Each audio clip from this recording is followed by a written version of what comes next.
Yeah, busman's come in early. Don't keep your husband waiting, Ellie Mae. Husband? Well, I mean husband-to-be. Now, Granny, you promised you wouldn't go talking marriage right off. All right. Open the door and let the groom in. Good morning, Mr. Clampett. Granny? Howdy.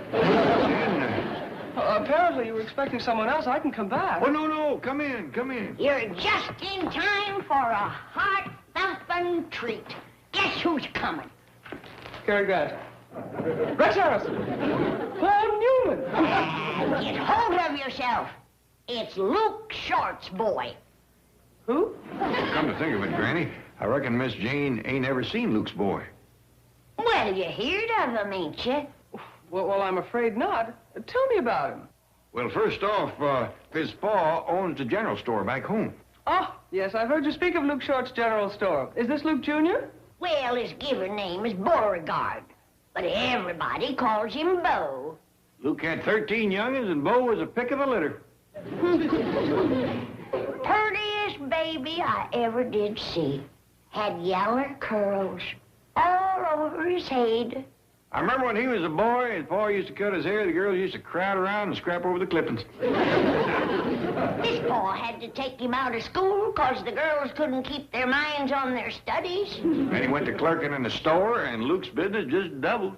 On Saturdays, you couldn't get close to that store for the mamas and the daughters. He used to come from 40, 50 miles away. More than that if they had a ride. No two ways about it. Luke Short's boy was always looked on as a catch of the heels. A son-in-law you can be proud of, Jed. He's here to marry Ellie? Now, Granny, I ain't heard a word about that, and it ain't fair to get Ellie all steamed up over something that might not happen. They're here! Ellie! Come on, Jethro's back with your husband! Goodness, I'm quite nervous at the prospect of meeting this extraordinary young man. No need to be, Miss Jane, because in spite of all the fuss that's been made over him, Bo has managed to keep both feet on the ground. Uncle Jed! Granny!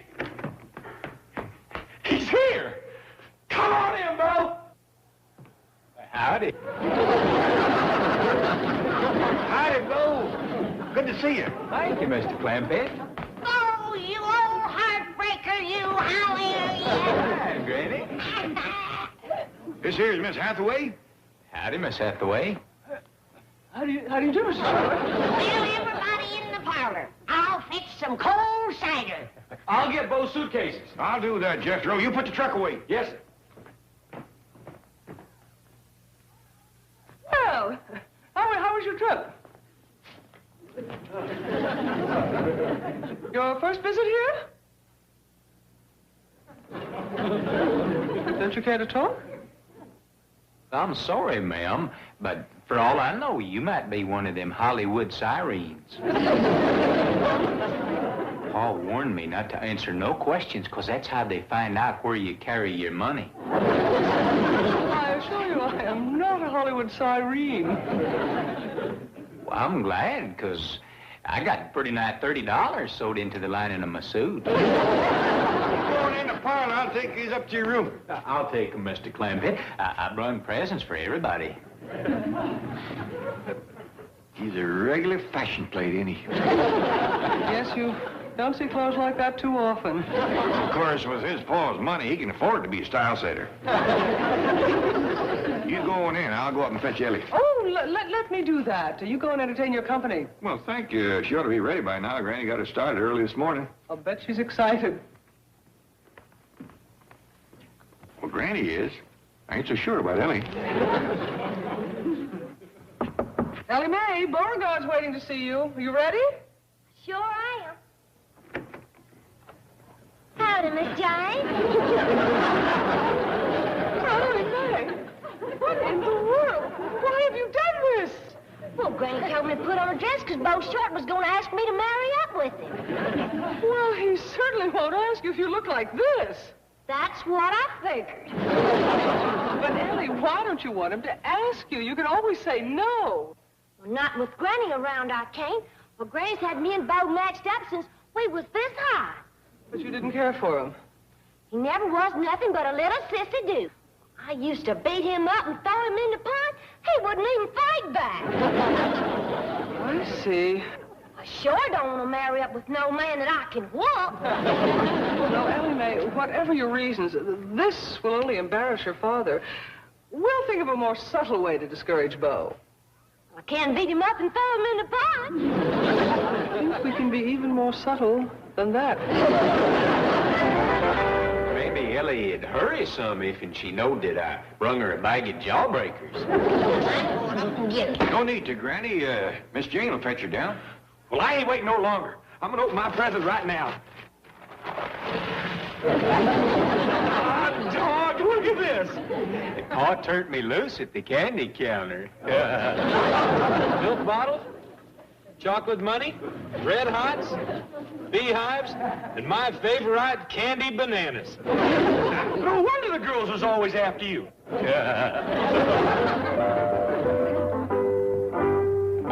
Now, believe me, Ellie, he'll be much more frightened of you this way. Now, remember, you're a Hollywood siren. I'll do my best, Miss Jane.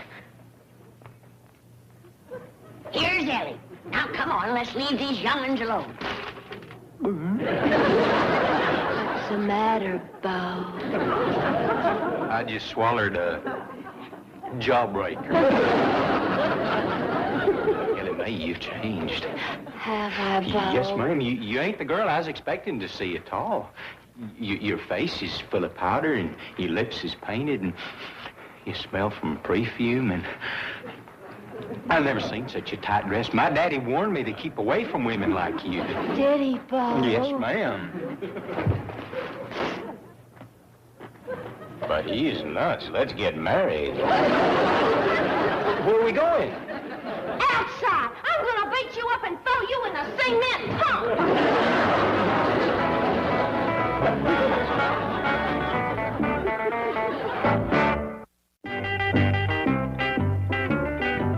Well, son, when's the wedding gonna be?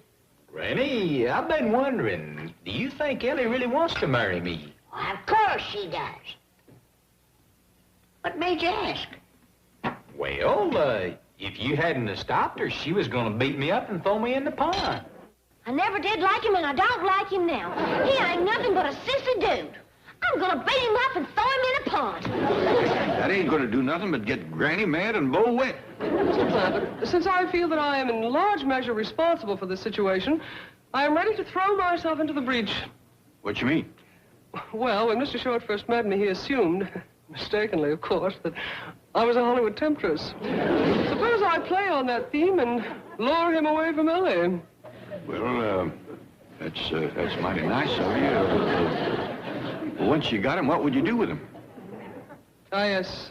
There's the rub. But we've got to get Ellie out of this somehow. Well, let's start by getting her out of that dress. The more Bo sees of her looking like that, the harder our work's gonna be. I know just the dress to put on. Good. Hey, Ellie, them biscuits you made this morning was just great. Well, thank you, Jethro. Look at this rascal. I hit it dead center with 6 shots and didn't even chip it. Where you going, boy? I'm gonna ask Bo if he wants to do some target shooting. Well, why don't you stay here and visit with Miss Jane? Where's the rest of Ellie Mae's biscuits? Oh, Granny hid him under the sink. She's gonna bury him later. Ooh, they sure are scrumptious looking. And the rest of her cooking is just as good as her biscuits.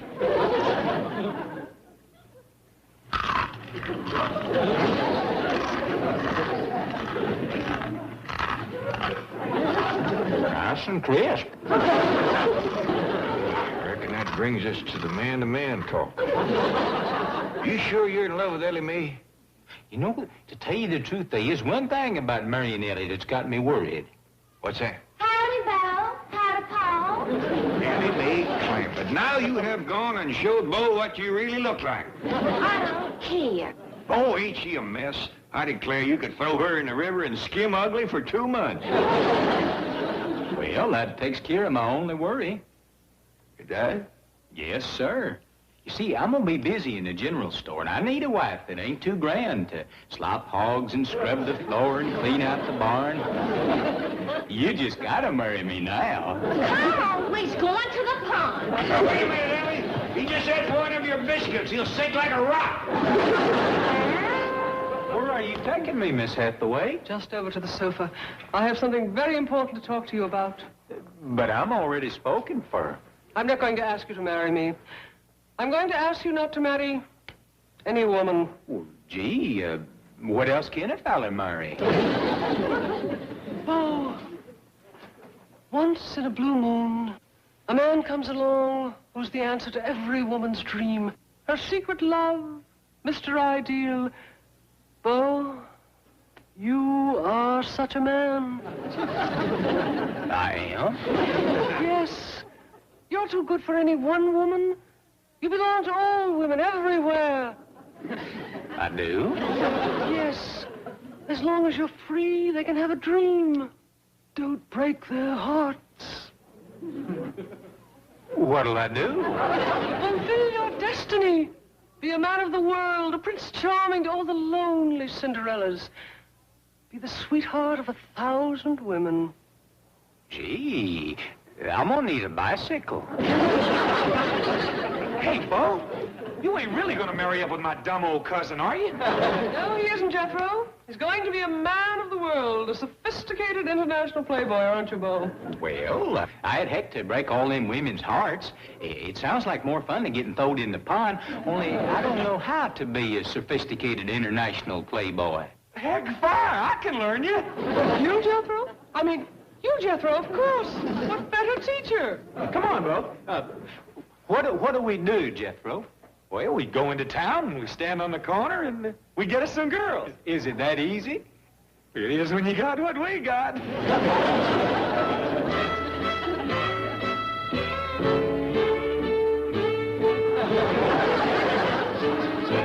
Howdy, ma'am. We's a couple of sophisticated international playboys. Here for a handful of red hots? Howdy, ma'am. We's a couple of playboys, sophisticated international playboys, that is. Oh, you got to get to the candy quicker. Let them know we sports. I'll try, but these city women move awful fast. Howdy, ma'am. How about a jawbreaker? Good idea. Jethro? Yeah, Bo? I believe I'd just as soon go home and get thrown in the pond. Again, Miss Jane, I don't know what you told Bo, but whatever it was, it sure got shut of him. Well, I simply appealed to his male egotism and suggested that he reject monogamy and choose instead the more hedonistic existence of a bon vivant. Yeah, well, whatever that is, it sure got shut of him. Dad! Get the guns! Get the hounds! That boat short has run out on your daughter! Granny, wait! We've been waiting since Ellie was 12. Now that she finally got a fella, he ain't getting away. Oh, dear, I didn't foresee this. Well, I can handle Granny. Where'd the boys go? Into town to flirt with girls. Well, that ought to keep them there a spell. Come on, Duke. Hurry!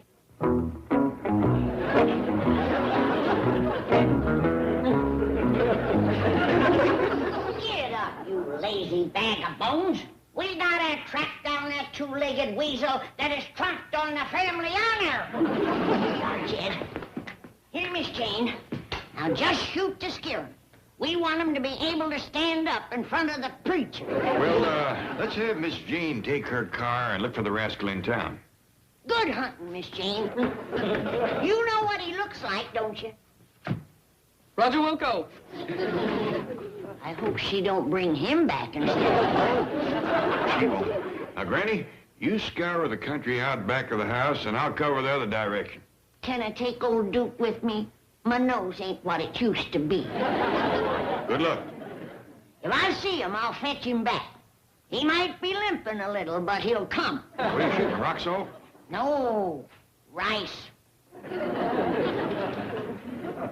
It stings just as bad and hints at the same time.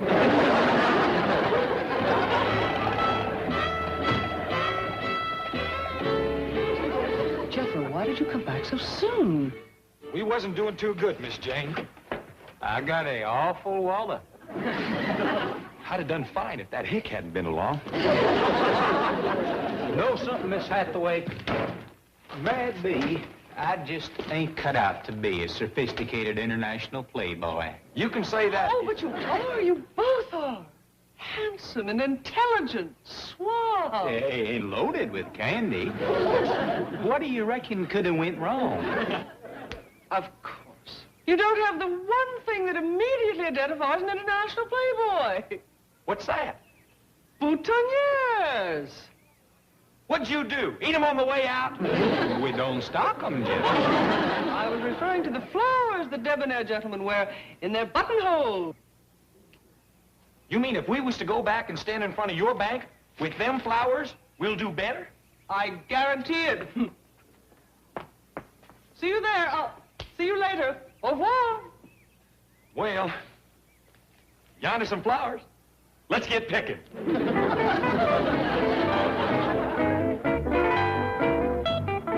Good. We're in time. Now, you know your assignments. If you carry them out convincingly, you not only get this afternoon off, but you may come in late tomorrow as well. Oh, that's wonderful. You don't have to worry about me. I go to acting school at night. Fine. Are you sure this will be all right with Mr. Drysdale? I'll take full responsibility. Besides, Mr. Drysdale is out of town. Here they come. To your posts.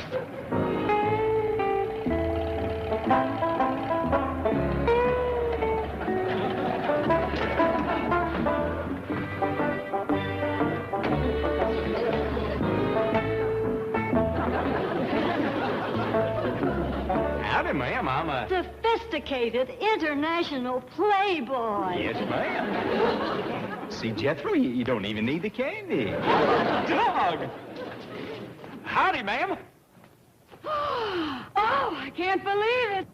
After all these months of waiting, and now, at last, destiny has brought me face to face with a sophisticated international playboy. Be still, my heart. Be still, my wildly beating. Oh, knock it off. Y'all want to go for a ride with us, playboys? I'd love to. How about you, ma'am? We can drive up to my Uncle Jed's and have a swim. Well, it sounds wonderful, but we haven't any bathing suits. Shucks, we'll buy you some. Oh, we couldn't let you do that. Listen, baby, you're with a couple of sophisticated international playboys. And he's got pretty near $30 sewed into the lining of his suit. Jethro. Paul said not to tell that to no Hollywood women. But, Boo, they expect us to be big spenders. Well, all right. I got $2 in silver. We'll blow that. Listen, playboys, we can stop by my place and get some bathing suits. Okay. Well, just for you three. I got one in my suitcase.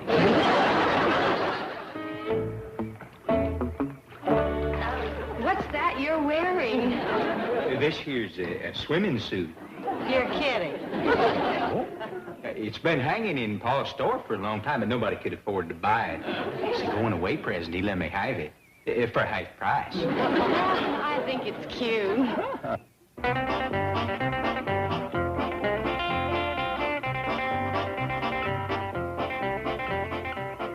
Who's that?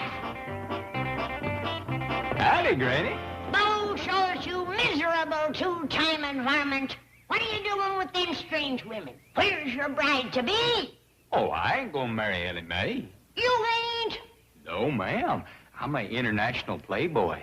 I belong to all women. Well, I'm blowing off my chunk of your worthless hide right now.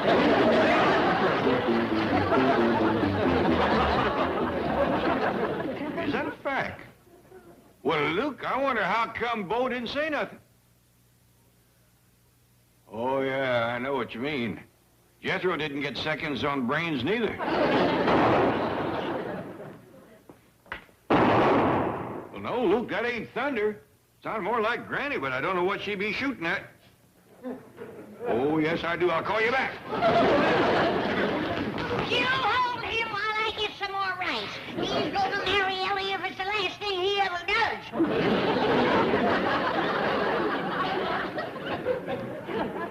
Granny, I just been talking to Luke Short. Bo didn't come out here to marry Ellie. He didn't? No, he come out here to be what they call inducted in the Army. He'll be down to some fort by 6 o'clock. We'd best get him on his way. Morning, everybody. Jethro, you want one of the girls to ride up there with you? Oh, no, that's all right, Bo. You're the one that's going in the Army. Bye-bye.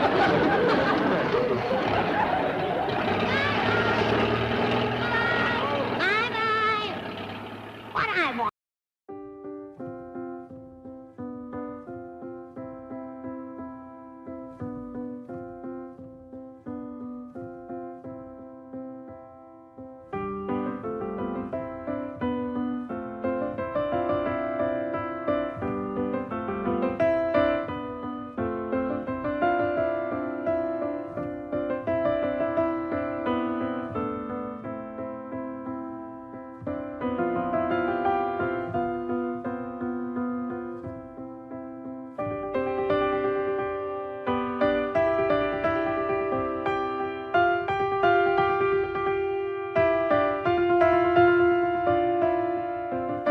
It certainly is.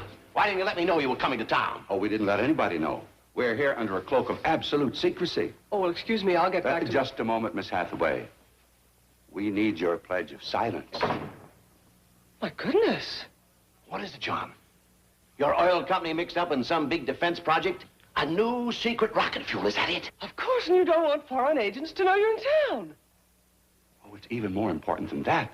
We don't want the Clampetts to know we're in town. The Clampetts? Well, they're really wonderful people, but I'm afraid that hillbilly hospitality is a bit overpowering for a city girl. Oh, that's right. They met you at the plane after your wedding. Yes, that ride from the airport was an experience that Edith still hasn't gotten over. Right through the middle of Beverly Hills on their honeymoon express.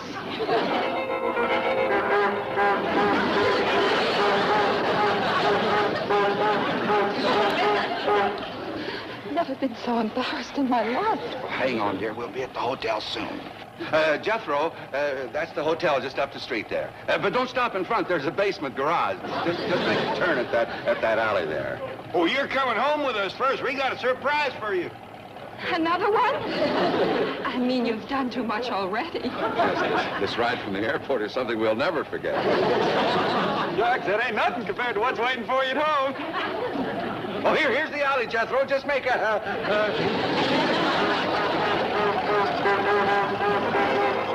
What was the surprise they had for you? I'll answer that. The Clampetts had put up their little cabin out by the pool to keep Granny happy. And we made the mistake of admiring it. You mean... Yep. Oh, no, not for your honeymoon. That was the surprise.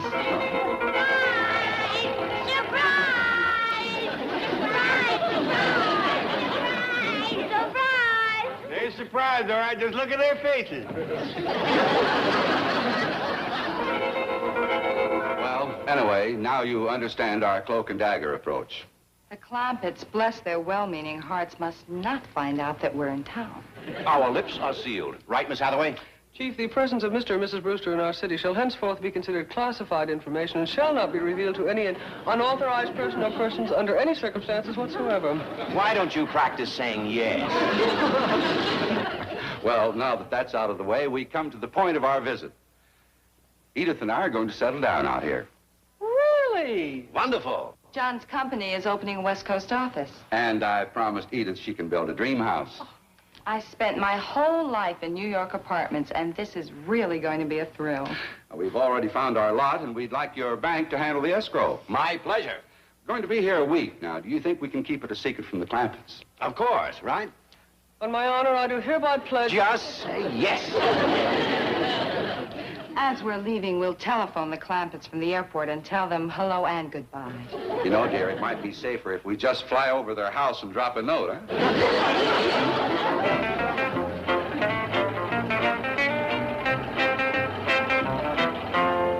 What are you aiming to tell Mr. Drysdale, Jed?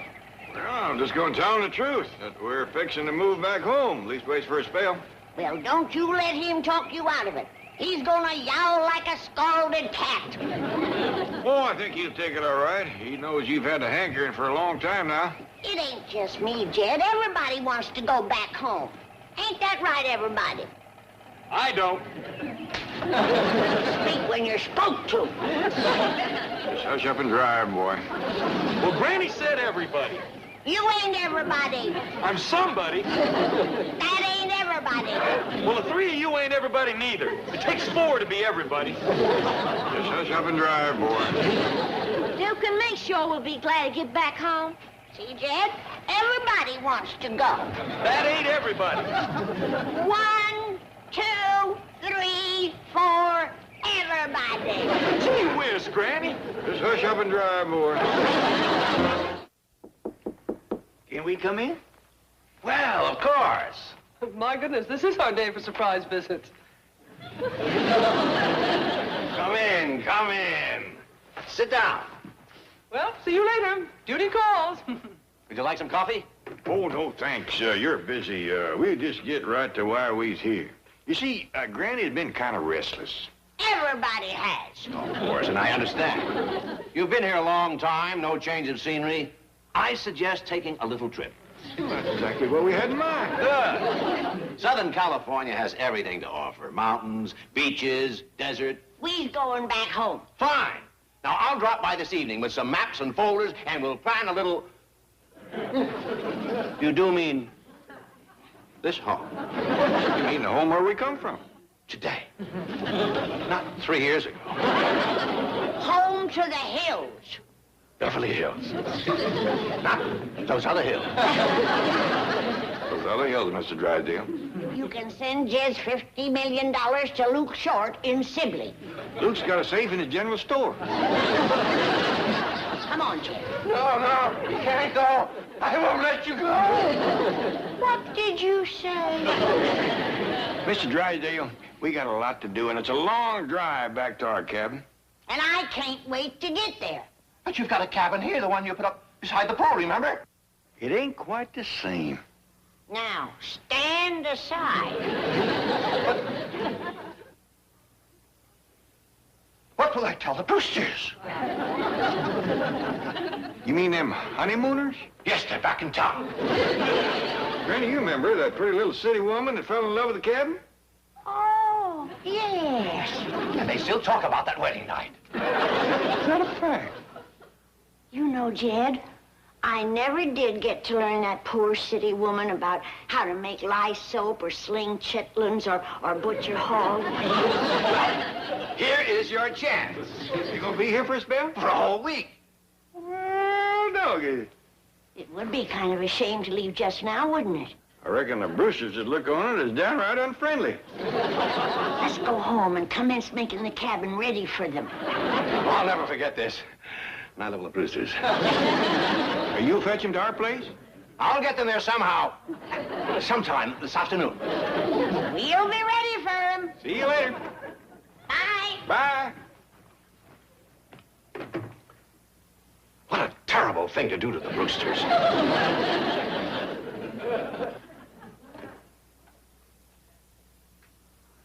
Ned, on that Brewster escrow, knock 5% off our regular fee. I feel better.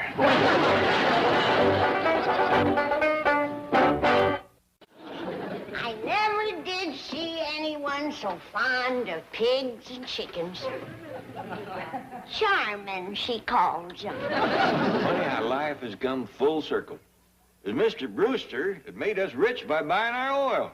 Now, at last, we got a chance to do something nice for him. I sure would like to be there when Mr. Drysdale tells him the good news. I understand you've been trying to find me, Melbourne. Yeah, sit down, John. Edith and I were just overlooking at the lot. I've never seen a woman so happy and excited. All she can think about is that dream house. Glad I was able to save it for you, John. Right. What do you mean? Clampett oil is very important to your company, wouldn't you say? Well, it certainly is. It's the richest field we've got, our major source of income. Without it, there'd be no West Coast office, no dream house, right? Right. Johnny, you came that close to losing it. Losing the Clampett oil? Now, relax, relax. I was here to throw myself into the breach. What happened? The Clampetts came by to tell me they were moving back to their home in the hills. Yes? In a flash, I saw the danger you were in. One look at those wells, one sniff of that oil, one thump of those drills, and Jed Clampett would have said, out. Throw everything out. Close it down. You really think so? The wells are quite a distance from the cabin. Johnny, I know these people. I know how they think. I know what makes them tick. Well, what did you do? Like I said, I know them. And one thing they respect is courage. So, I planted myself in front of the door like this, and I said, no, no. You can't go, I won't let you go. Oh, that did take courage. Why, you might have jeopardized your own relationship with me. Well, all I could think of at that moment was you and your bride and saving her dream house. Well, I don't know what to say, Melbourne. It's really, I'm just overwhelmed. Ah, forget it. No, that's something I'll never do. Edith's waiting for me down in the car. I've got to tell her about this. Oh, John, there's something else you've got to tell her. Oh, what's that? Sit down. What is it, Melbourne? What is it, John? Well, darling, it seems that in the excitement of the moment, he let it slip out that we're in town. Is that what you've been so nervous about telling me? Yes. Oh, my goodness, there are worse things than that. Well, I'm coming to them. Edith, that dream house we're going to build, I'd say it's worth a little sacrifice, a little temporary discomfort, wouldn't you? John, isn't this the street that goes up to the Clampetts? You didn't answer my question, dear. Oh, you didn't answer mine. Are we headed for the Clampetts? Edith, no matter what happens today, just keep saying to yourself, my dream house, my dream house. It'll take you through whatever lies ahead. What does lie ahead? Well... Never mind. I see it. It's the Clampett driveway. Well, start saying it, dear. My dream house, my dream house. John, please don't turn in. Say it, darling. Say those 3 magic words. You turned in!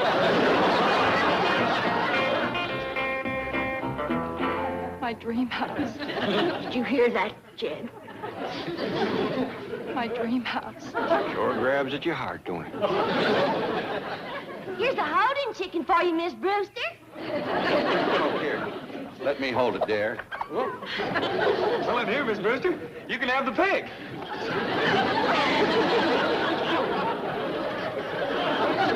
My dream house. My dream house. Hot doggy, she is fond of pig. Took it right inside with her. She seems partial to chickens. Did you see that? Mrs. Brewster's so happy she went to crying. Well, he's about to cut loose herself. Well, doggone it. The way she keeps calling that little cabin her dream house. It'd set a mule to boiling. Jed, want me to fetch a cow for Miss Brewster to milk? Not yet, boy. We're going to let her do her learning on Ellie's goat. Get the feel of it, so to speak. What about her soap-making lesson, Granny? Should I start a fire under the kettle? No, just let's leave them 2 lovebirds alone in their dream house for a spell. After all, it's like a second honeymoon for them. Yeah, I'm glad Mr. Drysdale told us they was in town. Please unbolt the door, honey. Let's sit down and talk this over. Edith! Look, honey, I was trapped. I had to agree to this to save the Clampett oil field. To save your dream house. Don't you see, sweetheart? I did it for you. I love you. Look, honey, we can face anything as long as we're together.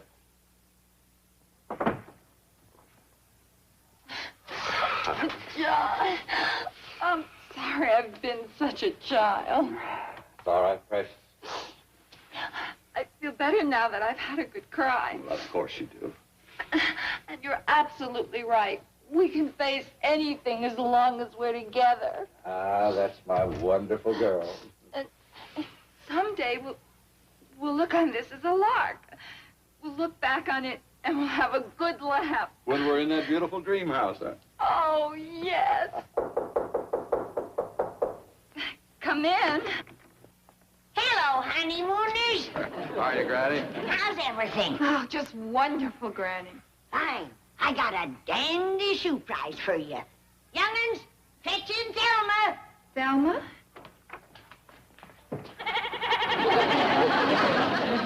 John, what's that? It's a goat, dear. Here you are, Miss Brewster. You seem to favor having your from the left. And don't let her butt you. This goat is for me to milk? Oh, won't that be fun, dear? A kind of a lark, huh? Don't worry about your clothes, honey. I bring you a house dress.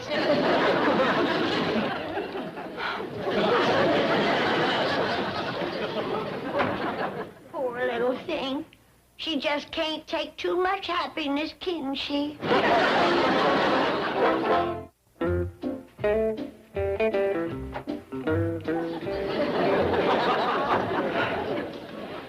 I did it, John. I milked that miserable goat. Oh, Edith, my wonderful... Oh. You did, didn't you?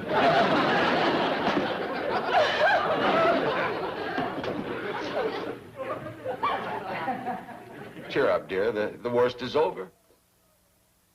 Oh, no, it isn't. Do you know what my next lesson is? What? How to make lye soap with hog renderings and possum fat. And then I'm going to learn how to hand sling chitlins and stir off sorghum. Well, doggies. I was just kidding, dear. Well, I'm not, John. I'm sorry, but I cannot take this kind of life. Especially when I know that 100 feet away in that beautiful mansion, there are a dozen palatial bedroom suites with luxurious baths and dressing rooms. Darling, you've just given me a great idea. We'll be out of here and into one of those suites in a matter of minutes. How will you do Well, it? it's very simple. I'll just tell Granny that you're dying for a nice hot bath. Obviously, there are no bathing facilities here, so... Oh, of course. And once we're inside that mansion, we'll never leave. Oh, John, you're wonderful. Yeah. Oh, I can feel that hot tub already.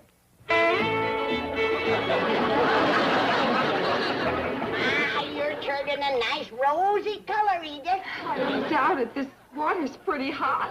Oh, it ain't the water, it's my lye soap. Want to wash your face? No, I don't know if I should.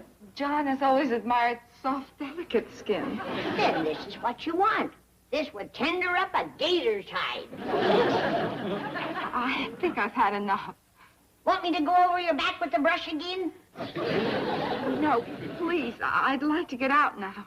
Well, just a minute. Ellie, fetch in the rinse water. Best to rinse off with rainwater. Cuts the soap. Otherwise, your skin is liable to soften right down to the quick. You want me to do the pouring, Granny? Yeah, Ellie, you have a little height on me. Here you are, honey. Stand up. All right, Ellie, let her have the rainwater. Oh! Well, have you ever seen hot rain?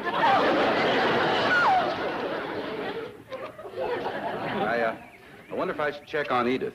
Well, not till Granny gives the signal. She don't allow menfolk within shotgun range at bath time. Chances are Granny's letting her soak a bit.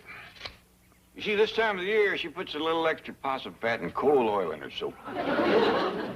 Possum fat and coal oil. Yeah, it leaves what they call lingering fragrance on the skin. And it keeps the bugs away from one Saturday to the next. There's the all clear signal. You can go back to the cabin now. You're going to find the waiting was worth it. Yes, well, excuse me. Well, Jethro, let's keep the happiness coming. Now that Mrs. Brewster's learned how to milk, we're going to fetch her a nice fat cow. You don't have to come along, Uncle Chet. I can heft the cow on the truck by myself. Well, I reckon you can at that. Handle her gentle. Here's $10. Yes, sir. I'll bring back the change. Howdy, Miss Jane. Mr. Clampett, are the Brewsters still in the cabin? Yep, and happy as a pair of squirrels in a nut tree. No, Mr. Clampett. No? No. You see, the Brewsters have bought a vacant lot here in Beverly Hills, and that's where Mrs. Brewster wants to put up her dream house. What dickens you say? That's the simple truth. And all this time we had them stuck way out in the back there. Yes. Well, where is this lot of theirs? Let me drive you over and show it to you. Fine and dandy.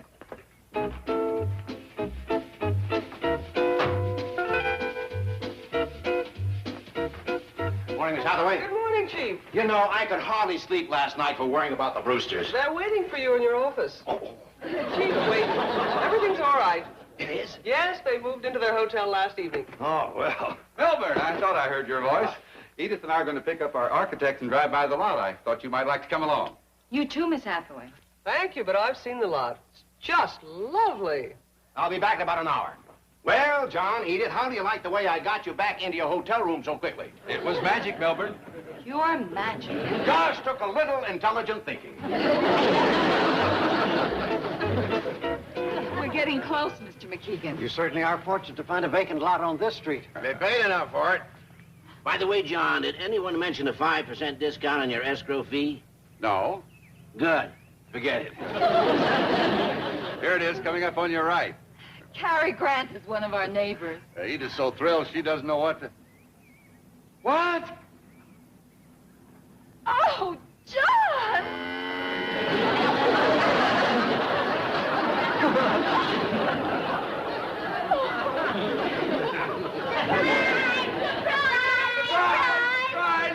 Here's your dream.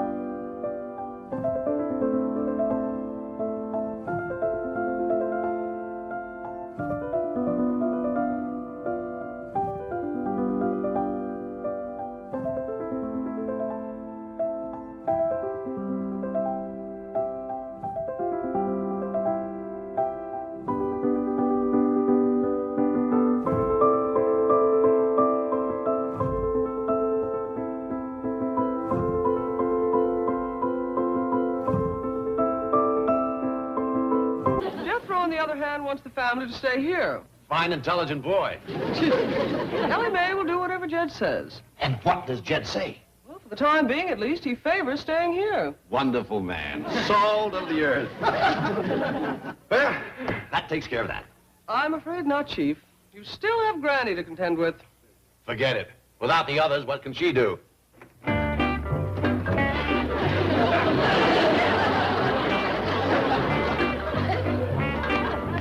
Granny, wait. Granny, don't go. Won't do no good to beg, young'uns. I have waited my last week. I am going home.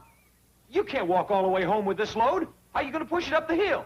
I'll get up enough speed going down one hill to take me up the next. Well, you ain't going alone. All right, grab a handle. Well, my pa says I gotta find homes for my critters first.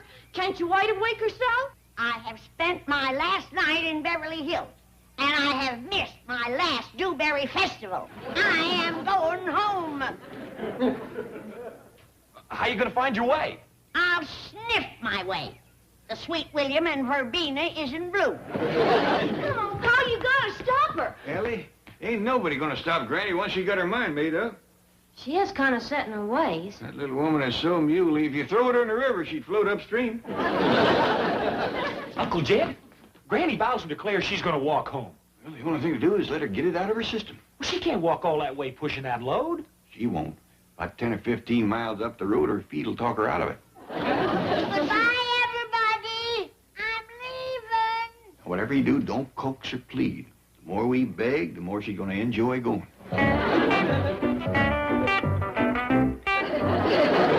I did. Bye, Granny. Have a nice trip. I'm going clean home, you know. Tell everybody howdy for us. I ain't coming back. Be sure and ride. Ain't no use trying to talk me out of it. I'm going. You got a fine day for it. I won't be around to cook and sew for you. Clean house and doctor, you know that. Now, don't you worry about us. Get some miles behind you before nightfall. All your gnashing and wailing ain't gonna stop me. Okay, bye. Bye, Granny. Bye, Granny.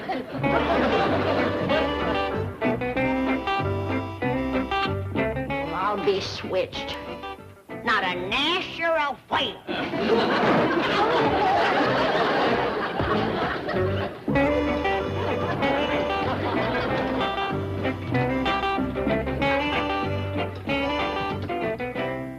Well, she's on her way. Want me to follow her on the truck? Then when I see she's getting tired, I'll just pick her up and fetch her back. No, boy, we gotta let Granny keep her pride. Well, how are we going to get her back? Well, after she's good and tuckered out, she'll call and pretend she's worried about us. I'll tell her we's having a miserable time without her. Then what? Well, and after a few I told you so's and serves you right, she'll offer to come back for our sake. Then I fetch her. That's right. Then maybe we'll have peace for a spell. Well, Pa, whilst Granny's gone, can I have some of my critters in the house for victuals? Well, I reckon it's your only chance. Thank you, Pa. Mind your manners, everybody. Victuals will be ready in a minute.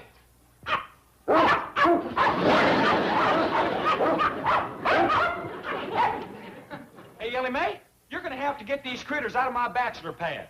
Out of your what? Bachelor pad. That's where us sophisticated international playboys does our entertaining. Since when you one of them? Well, since Miss Jane told me how. It's easy. If I just stand in front of the bank, with this flower in my buttonhole. This tells the girls I'm a sophisticated playboy. Well, don't tell me nothing. That's 'cause you're a dumb old country girl. But when a sophisticated city woman sees this, look out. Why, I might fetch 8 or 10 of them rascals home for grits and gopher gravy. Well, they can have whatever's left. Ellie Mae, you ain't feeding them critters my playboy victuals, are you? I'm feeding them Granny's grits and gopher gravy. Well, gee whiz, couldn't you give them something plain and save the fancy stuff for my company? Well, you can give your company turnip greens and sow belly. Granny left a big bowl in the icebox. Oh, well, why didn't you say so? They might be playboys that serves grits and gravy in their bachelor pads, but I bet you they ain't many that can come up with turnip greens and sow belly. All right, now. Y'all mind your manners. But don't dawdle neither, 'cause Granny might just turn around and come right back any minute.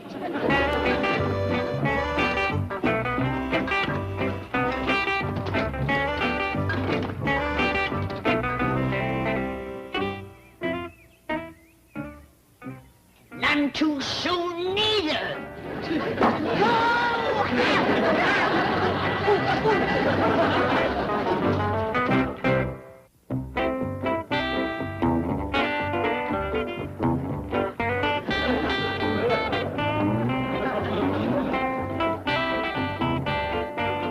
Howdy, ma'am. Excuse me, I reckon you didn't see my flower. Hey, don't you know what I am? Yes, you're a creep. No, ma'am, I'm a sophisticated international playboy. Oh, gone. I must have got a hold of a bad flower. Jethro, what are you doing here? Trying to be a playboy. Playboy? Yeah, Miss Jane told me how, and the other day I got a girl just like that. But today... Oh, excuse me, yonder comes one now. What is he talking about? Well, it's a long story, but the other day I arranged for one of our girl employees to find his Playboy pose irresistible. Well, arrange for another one. If he gets unhappy with Beverly Hills, I'm really cooked. What's the matter? Ain't you a city woman? Can't you see I'm a sophisticated international... See what I mean? And that ain't nothing. I've been mean-mouthed, face-slapped, shin-kicked, foot-stomped, and dog-bit. Wait, Jethro. I'm going to try my luck in front of Mr. Cushing's bank. Oh, no. I'm sure your luck will change. Don't you agree, Miss Hathaway? Oh, absolutely. Be patient, Jethro. The right girl will come along any moment. Stay right here, playboy.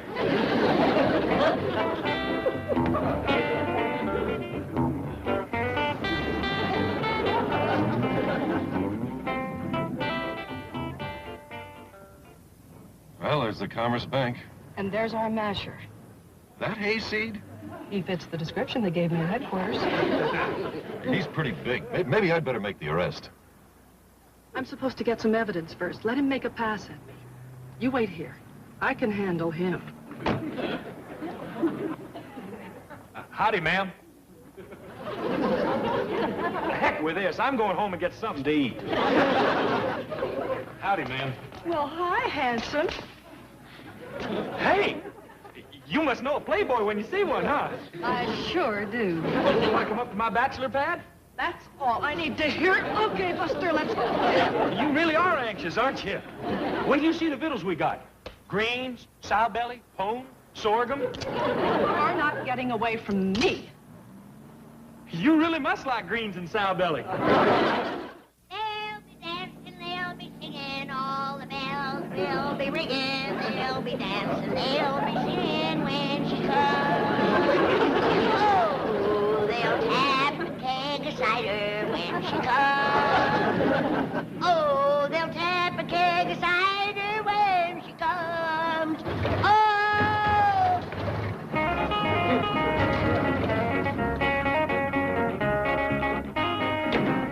What are you stopping here for? We ain't home yet. Well, I don't know where home is for you, lady, but for me, it's up this side road, and I'm awful late. Well, where in tarnation are we? This is the end of nowhere. No, we're just a couple of miles out of Las Vegas. Las Vegas? What's that? You never heard of Vegas? I ain't never heard of Lost, neither. Vegas is a pretty famous place. Is it anywhere near Sibley? I'm afraid I never heard of Sibley. Well, that's just a hoot and a holler from Mincy. You know Mincy. Sorry. Oh, sure you do. That's where the river road cuts off to Bug Tussle. Bug Tussle? That rang a bell, didn't it? I'm afraid not. You ain't never been to Bug Tussle? No. Oh, you poor man. Tell me, do you like fun and music and bright lights and excitement? Sure. Then you go to Bug Tussle on a Saturday night. They don't even blow out the lantern till 9 or 9:30. You're kidding. There's a room in back of the feed store. They play checkers for money. No. Well, Bug Tussle sounds a little too rough for me. Las Vegas is more my speed. Well, I sure wish I could drive you on in, but I'm awful late. But you won't have any trouble getting a ride because there's a lot of traffic on this road. I hope I didn't scare you off Bug Tussle. Oh, no. I'll get over there sometime. I hope you enjoy Las Vegas. Do you think they have a telephone there? I'm pretty sure they have. That's good. I want to call my family.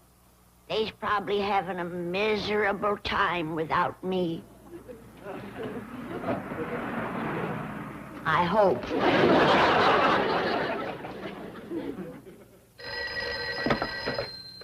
Granny, is that you? Oh, hello, Jethro. Where are you? What are you doing in jail? Ashing what?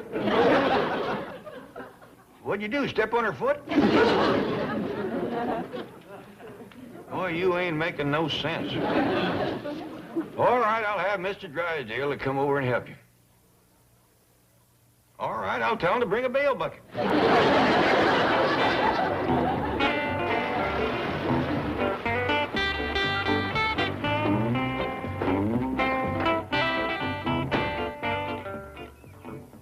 Thanks for getting me out of jail. Now I can't wait to get out of Beverly Hills and go back home. Jethro, wait! Don't use that kind of language. You can't be serious. You want to be a playboy, don't you? Of course, and for that you need beautiful girls, bright lights, excitement. Yes, you can't find all that back in the hills. Ha! You ain't seen Bug Tussle on Saturday night. Bug Tussle? Yeah, and the girls there don't throw you in jail when you ask them over for greens and sow belly. Let's talk this over. I'm through talking. I'm on Granny's side now, and just as soon as I can get packed, I'm going to jump on that truck and see if I can catch up with her. Catch up with her? Yeah, she left this morning on foot. All by herself? No, she took her wheelbarrow.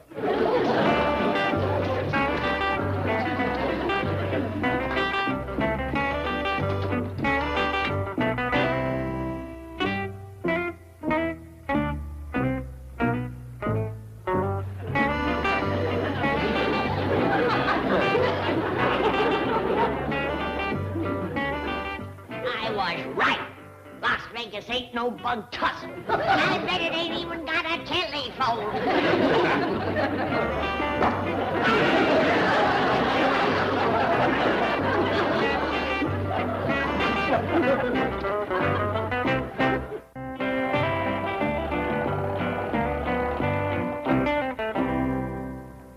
I sent Jethro out in the truck to see if he could pick up a trace of Granny. He's got Duke with him. Oh, they'll find her. I know they will. Well, if they don't, we'll just load up and head for the hills. Oh, Mr. Clampett. Don't worry, we'll find her on the way home. Oh, don't talk like that, please. Calm down, Mr. Drysdale. She'll be all right. Who? Granny. Yes. Well, don't you leave, Mr. Clampett. You stay right here, and Miss Hathaway and I will look for her. Indeed we will. We'll alert the police, the highway patrol. We'll hire detectives. We'll get a helicopter and offer a big reward.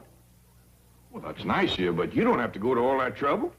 What's a little trouble when we're talking about your money? Granny. Well, I declare, you are so wrought up, you don't know what you're saying. Now, you come on right over here, and you sit down, and you have a nice cup of coffee. But we've got to find Granny. It'll be dark pretty soon. Oh, she can take care of herself. Chances are she's already found some nice, quiet spot to bed down for the night.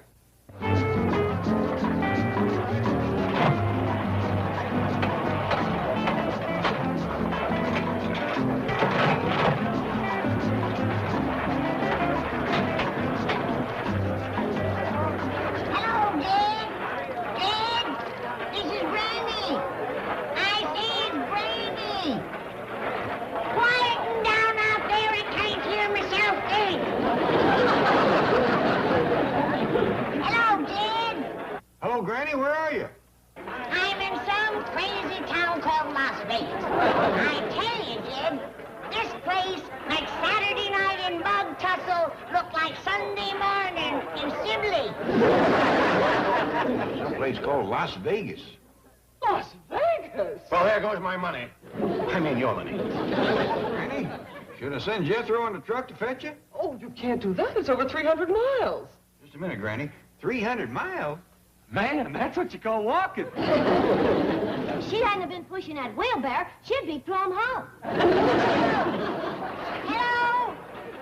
Somebody get me out of here. I want to come home. Mr. Clampett. Hello, Granny. Jane Hathaway here. Now listen carefully. Go to the airport and wait there. Mr. Drysdale and I will fly up and get you.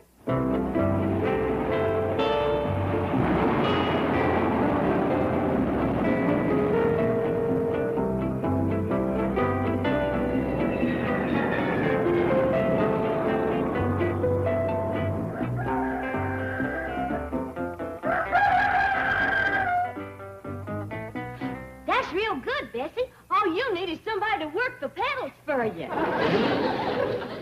Ellie Mae, what are you doing? Well, Bessie's practicing to help you drive back home. I ain't going back home. Mr. Drysdale done give me an office job down to his bank. When? Last night when he fetched Granny back from Las Vegas. I'm gonna have my name on the door, secretaries and everything. What you gonna be doing? What everybody else does that works in offices, I reckon. Sit at my desk, take coffee breaks, go to the water cooler, watch the clock, stuff like that. Well, how about getting me one of them jobs? Sorry, Mr. Drysdale says I got the only one they is. I'm what you call, let's see, Junior Executive Research Consultant. I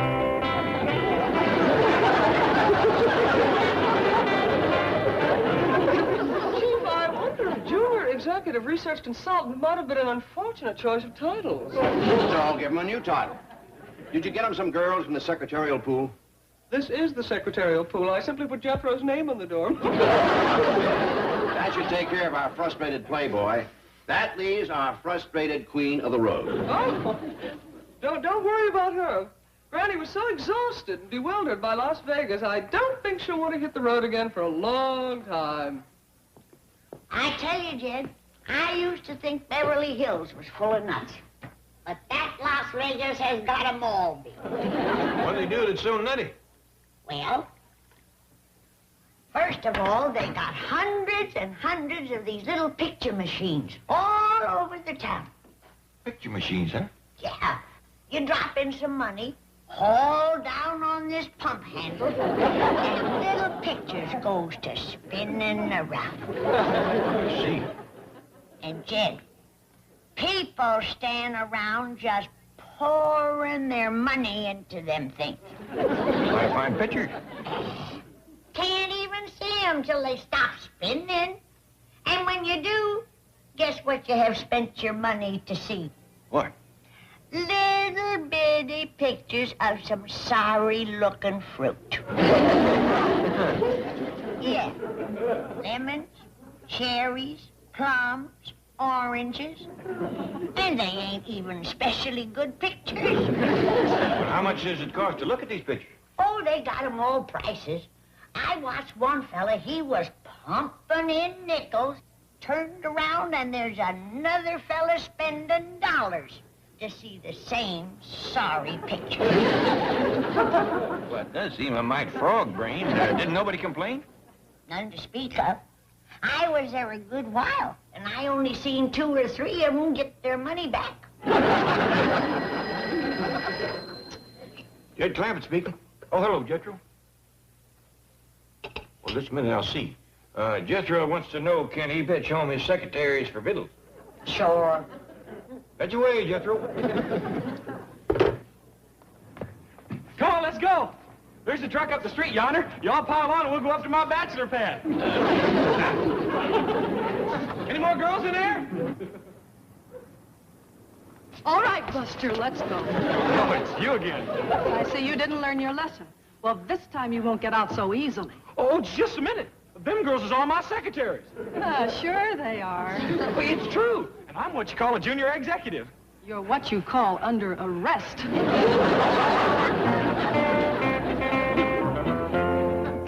It's a wonderful feeling to have everybody happy again. If I do say so myself, I think I handled this whole situation with intelligence and...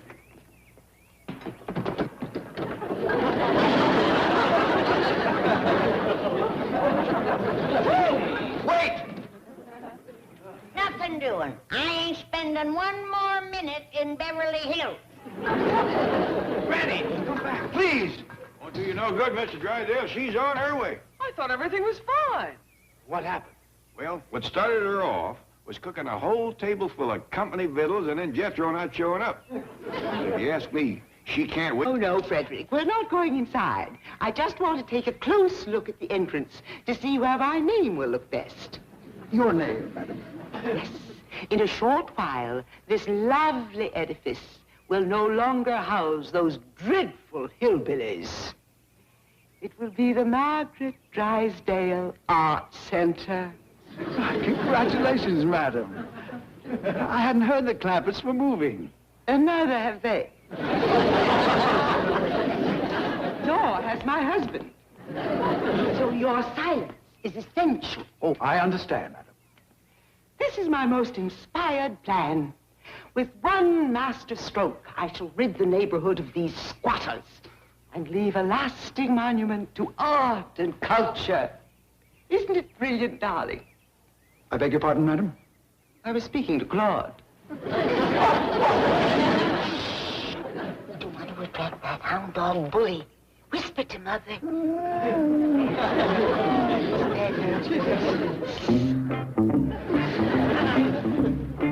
It's the bully!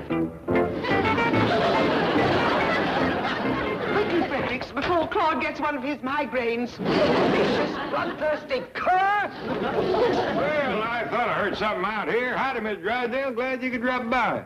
Come on in, set a spell. You too, young fella. Oh, really, no, I can't right now. I was planning to come back later and discuss some business with you. All right, maybe that would be better. Granny just put some victuals on the stove. We can talk over a plate of groundhog stew. Groundhog stew? Plenty of pot liquor and pone to sop it up with. On second thought, let's talk now, out here, in the fresh air. I'm on a diet. Oh, I'm sorry I tempted you. Well, what's on your mind?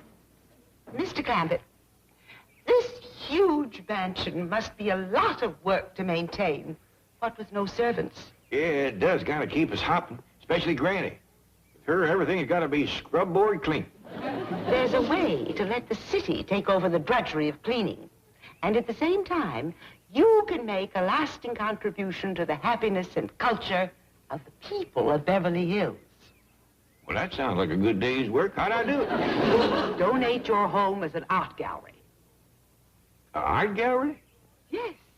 We could open the doors to the public and let the people from everywhere stroll through room after room of paintings and sculpture. Take an awful lot of paintings and sculpture to fill all them rooms, wouldn't it? Oh, yes. But I'm counting on such art lovers as Edward G. Robinson, Vincent Price, Donald Murray, and others to donate works of art. And, of course, you, Mr. Clampett, have the wherewithal to fill several rooms yourself. Well, you can count on us. We'll do our best. Want to fill the whole house, huh? Yes, with the exception of the pantries, the kitchen. You say the city is going to take over the cleaning and all? Once your home is a municipal art center, the people of Beverly Hills are responsible for its maintenance. And that'll make them happy. Finally, practically happy. Well, I'll talk to Granny and the young'uns and let you know. According to Miss Drysdale, turning this house into an art gallery is going to pleasure a heap of people and save you women folks a heap of housework. Now, what do you think? And you say that we still have the kitchen and the pantries? Yep. I figure me and Jethro will sleep out yonder, and you, Helly, can bed down out in the butler's pantry. If you need more room, we'll put up the cabin. Can I keep my critters? Yeah, I reckon so, if you keep them outside. And the city will do the cleaning first? That's what Miss Drysdale said, the people of Beverly Hills. It would do my heart good to see them highfalutin society folks down on their hands and knees with a scrub brush. Let's do it. All right with you, Willie? Sure, be kind of nice to have visitors for a change. I was hoping you'd feel that way. You might just get acquainted with some young fellas. Go put on a dress, Ellie. Oh, wait, I pretty near forgot. Miss Drysdale is counting on us to do some of the painting and sculpting. Us? Enough to fill several rooms, the way she put it. Jed, we don't know nothing about that. Well, lots of folks is going to pitch in, and I promise we do our best. Well, I can do much sculpting. Here comes the boy with the school, and I bet you he can learn us. Learn you what, Uncle Jed? My painting and sculpting. Oh, heck yeah. I studied all about art in the 5th grade. Tell us something. Well, first you got to know who the great artist is. Like Michelangelo, Leonard da Vinci, Rembrandt, Dick Van Dyke, Blue Boy. Then there were some famous woman artists, too, like Mona Lisa and Whistler's mother. Anybody who says education ain't worth the money ought to listen to this boy. Thank you. Tell us more, boy. Reggie, what did the doctor say? How do you feel? I feel like $1 million, tax-free. Well, obviously, the new doctor's report was good. Good? It was fantastic. He says I'm a perfect physical specimen. Oh, I should never have listened to that old quack I've been going to. Him and his expensive prescriptions. I could start my own pharmacy. Tell me about this new doctor. Brilliant young man, brilliant. And he doesn't charge those wild fees either. My kind of doctor. Wonderful. I've never seen you so vigorous and dynamic. I'm a tiger. Get out my golf gloves. I'm going to knock off a fast 18 holes before lunch. Perhaps this would be a good time to ask for a raise? You bet it would. Ask away. May I have a raise? No. See? I told you I was a tiger.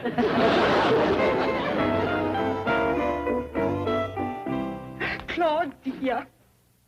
The success of our project depends on getting Daddy out of town for a while. So don't be upset if you hear Mother tell a little white lie. I'll reserve a caddy for you. No. I'm going to carry my own club. Here's our Daddykins. Good morning, Miss Hathaway. Drysdale? Claude? Mother, I'm in kind of a hurry. I'm going to club and shoot a few rounds. Milburn, darling, you mustn't lift anything heavy. Not in your condition. What do you mean, my condition? I've just come from seeing a new doctor, and you know what he told me? Don't say it, dear. I'm sure it's nothing serious. All you need is rest. You don't have to tell me. I can see it in your poor, tired face. Complete exhaustion. He said I looked good. He was seeing you for the first time. I was shocked when I came in here just now. Shocked. Weren't you, Claude? He thinks I look bad, too, eh? Dogs, they're sensitive to these things. I am a little weak. I feel a little queasy. Milburn, you threw away your medicine. Well, that new doctor said I didn't need any. The young quack, no wonder he was so cheap. All you need is a long rest. You've been driving yourself too hard. You know how it is. Whole load's on me. I'm under terrific pressure. But your health comes first. A week in Palm Springs, and you'll be as good as new. Gee, I don't know if I can stand the trip. That's right, 18 holes. Well, he says he won't need a caddy. He's feeling like a tiger today. I'm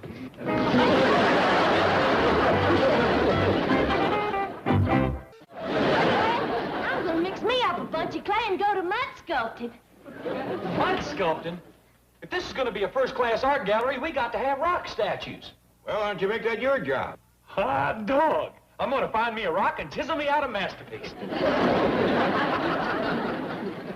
Well, Granny, reckon that leaves the painting up to us. Most I ever done was paint daisies on the churn. Got me beat. Dog and paint on walls as far as I got. Well, you never know what you can do till you try. Yeah, reckon you're right. Twixt mud sculpting, rock chiseling, churn painting, and wall daubing, we'll fill our share of this art gallery. Just don't know how the city of Beverly Hills can ever show its appreciation. Well, the use of one's name on a building of this sort would be a great honor. Excellent idea. We'll call it the Clampetts Art Center. Mr. Abel, that's not exactly what I had in mind. You see, the Clampetts are moving away from Beverly Hills. Oh, my, we'll be sorry to lose such generous, civic-minded patrons of the arts. Yes. However, picking a name more or less at random, how about the Margaret Drysdale Art Center? It's settled then. What would you think of shortening the name to just Drysdale Art Center? Oh, no. That would give my husband the credit. Milburn doesn't even know about this. In fact, he isn't even in town. At this very moment, he's on his way to Palm Springs.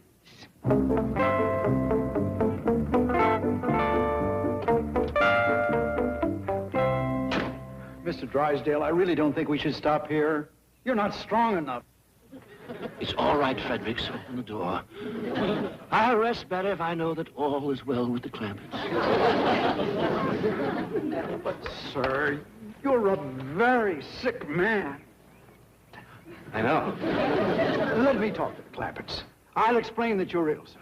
No, don't do that. Granny will want to doctor me. In my condition, I'd never survive. Oh, howdy, Mr. Drysdale. I thought for a minute your wife had come back. My wife's been here? Yeah, this young fella fetched her over this morning. She's got us all painting and sculpting to beat the band. Painting and sculpting? Yeah, come on in and look. The whole family is shank deep in art. Mr. Drysdale, you really shouldn't. Not in your condition. No, I'm feeling better. Granny has got a whole big platter full of cold cuts in the icebox. We can have us jellied pig's feet, owl giblets, sliced groundhog and possum, plenty of cold pot liquor. I think we'd better get to Palm Springs. Right, Frederick? Yes, sir. Immediately. Well, ain't you even got time for a glass of cold goat's milk or some turnip juice? We have to hurry. Well, that seems a shame. How about taking a little snack for the road? No. Man, you got some fine gopher sausages. Drive on, Frederick. I'll be back in a week. Make that 2 weeks. By then, your wife will have this place turned into a first-class art gallery. Fine, fine. Bye.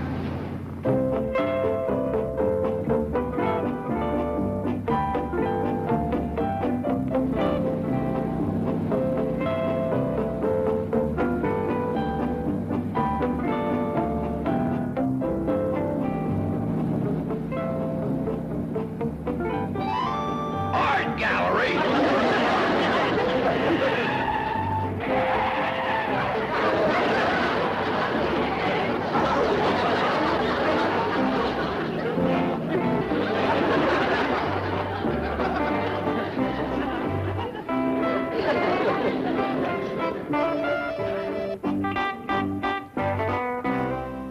What you doing, Granny? Painting daisies. On the ceiling? I painted them on everything else I could find. But this painting on the ceiling is the most miserable work I ever took on. No wonder that Michelangelo give it up for chiseling statues. Drips on your face, runs down your arms, it's plumb awful. Well, I must say that your ceiling daisies don't come up to the standard of your... It does drip, don't it? If I don't find something else better to paint on, I'm going to give it up. Well, maybe Jethro knows what them other artists uses to paint on that Dick Van Dyke in that bunch. Jethro's back, is he? Yeah, he's found himself a sculpting rock. He's out front trying to wrestle it off the truck. Well, when he comes back... He made it. What was that? It knocked 3 statues off the bench. That was Jethro unloading his sculpting rock. What's that, Ellie? Well, this here's a possum, Granny. How do you think he'd look with a couple of big yellow daisies on him? Daisies? Stand back. I'll show you.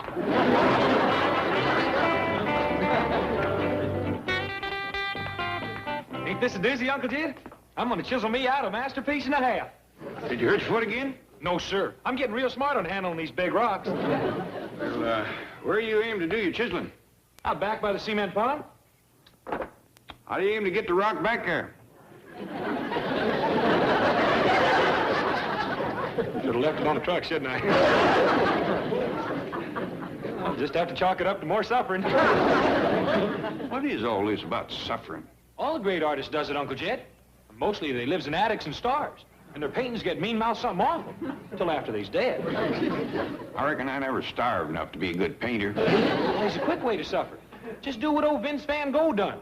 Whack off an ear. Whack off an ear? Yes, sir. That's what you call instant suffering. I believe starving's got that beat. Well, I think there was more to it than just suffering. You see, after he whacked off his ear, he sent it over to his sweetheart. What for? I reckon she admired it.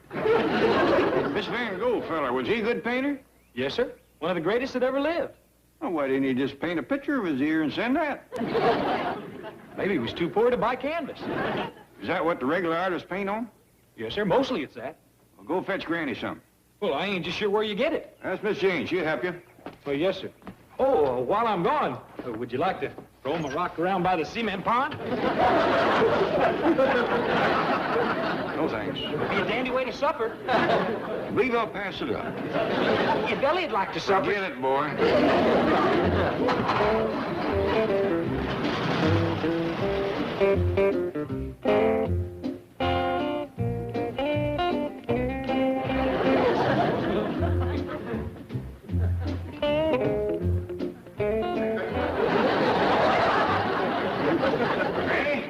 Miss Jane fetched over for us to paint on. Praise be. Jethro stopped by the office and told me of your plate. My, you are desperate. Granny does turn out a nice daisy, though. Yeah, yes, they're quite impressionistic. They's my specialty. But I'm getting awful sick of painting them. Oh, why don't you try painting some other flowers? I might just do that. I'm so delighted by your sudden new interest in art. Jethro tells me his ambition is sculpture. Him and Ellie, too, but he's going at it the hard way. Like to kill himself getting that rock around back. Suffering can do it. That boy's going to be a humdinger.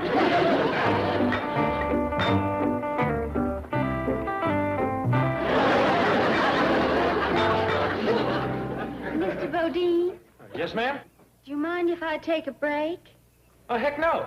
I've been holding this pose an awfully long time. Go ahead. May I ask you a question? Oh, yes, ma'am. Have you ever done sculpting before? Oh, no, ma'am. This here will be my first masterpiece. Well, why did you pick me to pose for you? I'm the most expensive model in the agency. You was the prettiest. Thank you. How long do you think you're going to need me? Till I'm done with the statue. Oh, here come some visitors. I'd better resume my pose. Okey doke. Greetings, Jethro. Howdy, Miss Jane. You're sure going through that rock like 60. Thank you. Where'd you get the beautiful model? Model agency? She gets $50 an hour. Now I know why so many of them artists was poor all the time. That price, I'm glad Ellie is sculpting critters. She thinks she made such an all-fired good possum. Wait till she sees the one that I'll make. Wait a minute, boy. You are sculpting a possum? It's gonna make Ellie's look sick. What's she doing? She's posing. What for? Uncle Jed, you can't be a real artist without you got a beautiful model posing for you.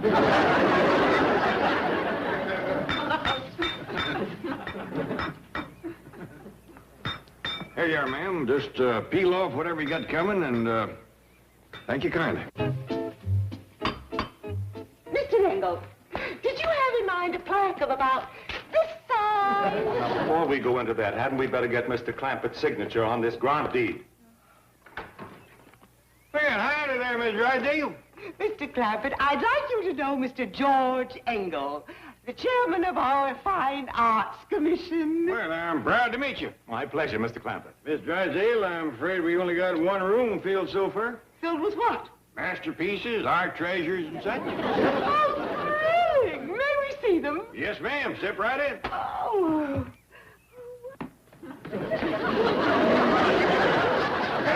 Ready? First visitor to the art gallery is here. Howdy, Miss Drysdale. Granny, this here is Mr. Engel. He's a high muckety-muck when it comes to art. This here is my daughter, Ellie Mae. Ellie, show Mr. Engel your mud sculpting. Yes, sir, Pop. These are the flowers I painted, Miss Drysdale. These are my daisies. These are my sunflowers. And these is lilacs. Oh, no, they're nasturtium. Oh, I forgot my hollyhocks. I'll be right back. This is a possum, that's a pussycat, that's a hound dog, and yonder's a fox. Well, wait, Ellie, what's this? Oh, that's you, Paul. Me? I've run out of critters. Mr. Engel, this rock sculpting here was done by my nephew, Jethro. He's so proud of it, he's out looking for another rock. There he is. Jethro, you unloaded your rock out front again. No, I didn't. It slipped the ropes and rolled off the truck. Whose car is that out front? Mine. Are you by any chance an artist?